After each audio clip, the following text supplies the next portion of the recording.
بہن بھائیوں کے حقوق بھی ہم پر ہیں. اگر میرے والدین نہیں ہیں، میں بھائی ہوں، بڑا ہوں یا چھوٹا ہوں، لیکن جب میں بالغ عاقل ہوں تو میری بہنوں کی ذمہ داری میرے سر پر ہے.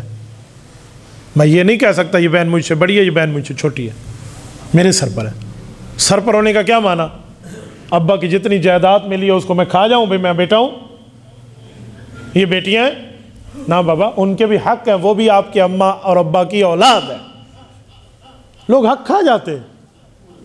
میرے پاس ایسے ایسے فیملیاں فتوے کے لیے آتی ہیں کہ میں آپ کو واقعات سناؤں آپ دنگ رہ جاؤ. میرے پاس ایک مرتبہ ایک فیملی آئی ہے، تینوں بھائی ہیں، کہتے ہیں مفتی صاحب جلدی جلدی فتویٰ بنا دیں. میں بڑا حیران ہوا، جلدی فتویٰ پتہ نہیں کیوں بھگانا ہے، کوئی کام خراب سی. میں کہ جی 100 مسئلہ، ابا جی فوت ہو گئے، ہم 3 بھائی وارث ہیں، فتویٰ بنا دیں. جج نے کہا کل مفتی کی فتوے اور مہر سے دکھاؤ گے تو پٹواری آپ کے نام پہ زمین کرے گا، ورنہ وہ معاملہ خراب ہے. تم اسے بس مہربانی کریں ہم پرچہ شریعت بنا دیں. میں نے کہا جی ٹھیک ہے، آپ کے باپ کے ورثاء کہتے ہیں ماشاء اللہ ہم تینوں ہیں. تینوں کہتے ہیں جی تینوں ہیں تینوں. میں نے کہا آپ کی بہن ہے؟ اب تھوڑا سا منہ بنا، نہیں نہیں ان کے حصے ہو گئے ہیں. میں نے کہا جب بہنوں کے ہو گئے ہیں تو بھائیوں کے بھی ہو جانے چاہیے تھے، تم یہاں کیا لینے آئے ہو؟ نہیں نہیں وہ ان کو ابا جی نے دے دیے تھے. میں نے کہا ابا زندگی میں کسی کو دے دے تو وراثت نہیں ہوتی، وہ تو ہدیہ ہوتا ہے.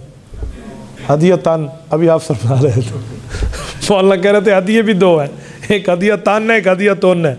ٹھیک ہے نا، تو ہدیہ تان والا کام ہے. تو میں نے کہا بھائی ان کو تو ابا نے گفٹ دیا ہے، پھر وراثت تو موت کے بعد ہوتی ہے. یوصیکم اللہ فی اولادکم للذکر مثل حظ الانثیین میں تو موت کے بعد ہوتی ہے وراثت.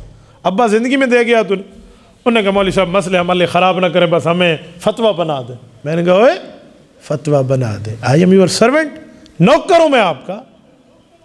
مسئلہ ہوگا تو پورا ہوگا اور صاف ہوگا، ادھورا کام میں نہیں کروں گا. جاؤ جاؤ، میں نہیں بنا سکتا.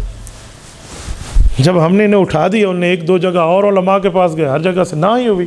تو ظاہری بات ہے کسی کا حق دوسرے نے کھانا تھوڑی ہے. قیامت میں مفتی عبدالواحد کی گردن جہنم کا برج بن جائے اور آپ اوپر پاؤں رکھ کے چلے جاؤ. ہم کیوں غلط فتویٰ دیں؟ پھر وہ بہنوں کو لے کر آئے. جب بہنیں آ گئی انہیں سمجھا لکھا پڑھا کے لائے تھے کہ مولوی دے کے نہ کر دینی ہے.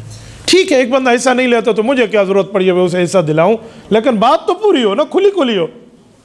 اب بہنیں آ گئیں، جی آ گئیں اب بات کریں. ان میں ایک بہن ایسی تھی جو ان کے لکھانے پڑھانے پر نہیں مانی، جس سے مسئلہ کھلا.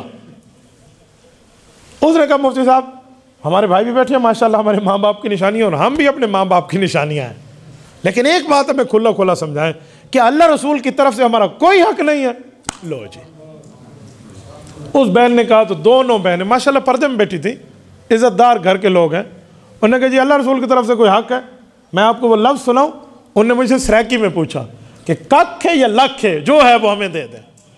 لاکھ ہے یا کوئی کک ہے، کچھ بھی ہے، تو ہم کوئی پیسوں کا مطالبہ نہیں کرتے. جتنا اللہ رسول کی طرف سے اگر کوئی حق بنتا ہے تو دے دیں، ورنہ ہمارے بھائی ہیں ان کو دے دیں. اور بہنیں کہنے لگی جب ہم نے بھائیوں سے حقوق کی بات کی تو انہوں نے کہا حق لے لو پھر میکہ تمہارا ختم ہو جائے گا. آج کے بعد اپنے آپ میکے کو میکہ نہ سمجھنا، ادھر نہ آنا. جی حضرت شیطانیت تو ہر جگہ ہے نا. میں اپنے شہر کی بات آپ کو سنا.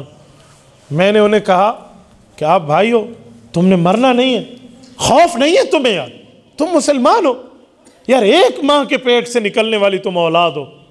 ابا اماں کی آنکھ کیا بند ہوئی، تم نے رشتے ہی ختم کر دیا، اوپرے بن گئے آپ. میں نے ان بھائیوں سے پوچھا کہ آپ کا حق آپ کو ابا نے دیا تھا؟ انہوں نے کہا ابا نے کوئی حق نہیں دیا، ہمیں جہیز دیا ہے. جہیز دینے کو حق دینا کہتے ہیں. اس بہن کو میں سلام کرتا ہوں. اس بڑی بہن نے جملہ کہا، اس نے کہا اگر ابا ہمیں جہیز دے، ہماری وراثت مل گئی ہمیں، تو ابا نے انہیں وریاں بھی دی تھی، ان کی بھی ابا نے شادیاں کرائی تھی، ابا نے ان کے ولیمے کیے تھے، تو ان کو بھی پھر ابا نے دے دیا. تو میں نے ان کے بھائی کو کہا یہ بات ٹھیک کر رہی ہے، ابا نے تمہیں بھی دے دی، ابا نے اسے بھی دے دی، اب زمین مدرسے میں جمع کرا دو، اب وراثت ختم ہے تمہارے مطابق. انہوں نے مولویوں نے دے دے نا. تو میرے دوستوں میری بات کا مطلب پھر میں نے انہیں سمجھایا، الحمدللہ وہ راضی ہوئے حقوق دینے پہ. ایک بھائی مجھے کہہ رہا تھا ہمارے جو بہنوئی ہیں نا انہوں نے انہیں غلط پٹی پڑھائی ہے. میں نے کہا اگر اس نے پڑھائی بھی ہے تو صحیح پڑھائی ہے، اس کو غلط پٹی کیوں کہتے ہیں؟ تو بھائی ہمیں حقوق دیکھنے چاہیے. آپ کو پتہ ہے کوئی آدمی فوت ہو جائے، سنو اس کی آنکھ بند ہوئی، اس کے بعد اس کی ہر چیز وراثت ہے، جو اس کی ملکیت میں ہے وہ سب وراثت ہے. حتیٰ کہ اس نے فریج میں سبزیاں خرید کے رکھی ہیں نا وہ بھی وراثت ہے. اس میں بھی حقوق جاری ہوں گے. اس کا خریدا ہوا دودھ جو اندر گرم ہو کر پڑا ہوا ہے وہ بھی وراثت ہے. اگر آپ چاہتے ہیں کہ اس کی وراثت محفوظ رہے تو محفوظ کر دیں, لیکن یہ سبزیاں اور دودھ وغیرہ تو خراب ہو جائیں گے, لہٰذا بہتر ہے کہ اس کو کوئی بندہ استعمال کر لے اور پیسے مشترکہ مال میں شامل کر لے. کہاں بیٹھے ہیں ہم حقوق کھانے پہ بیٹھے, اور دوسرے کی زمین کو یوں ہڑپ کریں گے جیسے ابا جی نے ہمیں خود, اماں جی نے میرے نام کی ہو. اللہ کے رسول نے فرمایا, صحیح حدیث ہے صحیح بخاری میں, حضرت ابو ہریرہ رضی اللہ عنہ راوی ہیں, فرمایا من اخذ شبرا من الارض, کسی نے ایک بالشت زمین کی کسی کی ہتھیا لی, ہتھیا لی کا معنی بغیر حق کے کھا لی, نا حق.